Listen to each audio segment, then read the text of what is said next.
نام سنا ہوگا محمود غزنوی اور ایاز کا، ان کا باہم محبت کا رشتہ بہت گہرا تھا۔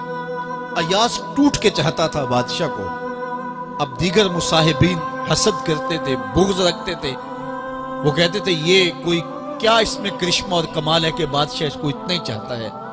تو بادشاہ جب ان وزراء کا، مشیروں کا حسد حد سے بڑا ہوا دیکھا تو ایک دن سب کو اپنے دربار میں حاضر کیا۔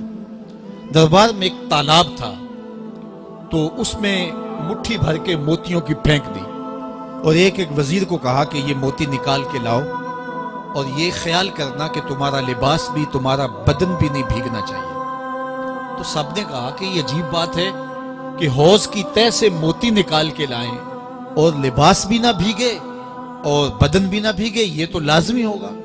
پھر دوسرے وزیر کو کہتا کہ یہ موتی نکال کے لاؤ، تمہارا لباس بھی نہیں بھیگنا چاہیے، تمہارا بدن بھی نہیں بھیگنا چاہیے۔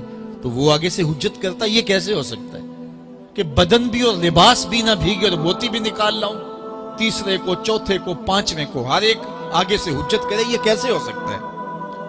پھر ایاز آ گیا تو بادشاہ نے ایاز کو کہا کہ یہ موتی نکال کے لانے ہیں اور تمہارا لباس بھی اور تمہارا بدن بھی نہیں بھیگنا چاہیے۔ ایاز نے فوراً چھلانگ لگائی اور موتی نکالے۔ جب باہر نکلا تو بدن اور لباس پانی سے نچڑ رہا تھا، تو ایسے موتی بادشاہ کو پیش کیے اور بدن کپ کپا رہا تھا۔ تو بادشاہ بڑے غصے سے کہا کہ ایاز تمہارا بدن بھیگ گیا، تمہارے کپڑے بھی بھیگ گئے، میں نے کہا تھا لباس بھی نہیں بھیگنا چاہیے، کپڑے بھی نہیں بھیگنے چاہیے۔ تو ایاز بڑی لجاجت سے عرض کرنے لگا، بادشاہ سلامت، آپ کے دو حکم تھے، ایک یہ کہ موتی نکال کے لانے ہیں، دوسرا حکم یہ تھا کہ لباس اور کپڑے بھیگنے نہیں چاہیے۔ تو ایک حکم میں نے پورا کر دیا ہے، دوسرے کی معافی چاہتا ہوں۔ تو صاحب، اللہ نے حضرت انسان کے سینے میں جذبات کا ایک جہاں آباد کیا ہے، شیطان کو بھی انسان کے پیچھے لگا دیا اس کی آزمائش کے لیے، اس کے امتحان کے لیے۔ نفس بھی اس کے اندر موجود ہے، اور دوسری جانب اس کو گناہوں سے منع بھی کیا اور نیکی کی تلقین بھی کی۔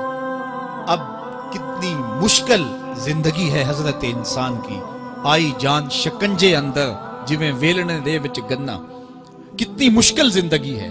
خواہشیں ہیں کہ آوارہ ہیں، آرزویں ہیں کہ بے قابو ہیں، اور دوسری جانب اللہ کا حکم ہے۔ اب کیا کرے؟ تو گناہ کرنے کے بعد پھر اللہ کے حضور توبہ کر لے، جو ممرزد ہو جائے تو اس پر اکڑے نہ اور اس پہ مصر نہ رہے، اس پہ اصرار نہ کرے، بلکہ فوراً اللہ کے حضور توبہ کرے۔ گناہ کرنے کے بعد بندہ جب توبہ کرتا ہے، التائب من الذنب کمن لا ذنب لہ، تو وہ ایسے ہوتا ہے جس طرح اس نے گناہ کیا ہوا ہی نہیں۔ بندہ 100 بار گناہ کر کے توبہ کرے، اللہ 100 بار معاف فرما دے۔ وہ کریم ہے، 70 ماؤں سے زیادہ پیار کرتا ہے۔ تو بندے اس کی دہلیز پہ جب توبہ کرتے ہیں، رجوع کرتے ہیں اور اس سے معافی مانگتے ہیں، تو وہ یہ نہیں دیکھتا کہ یہ گناہ گار کتنا بڑا ہے، وہ یہ دیکھتا ہے کہ یہ میری دہلیز پہ آیا ہے اور اس کے ما قبل کے سارے گناہ معاف بھی کرتا ہے، بلکہ گناہوں کو بدل کے نیکیوں میں بھی تبدیل کرتا ہے۔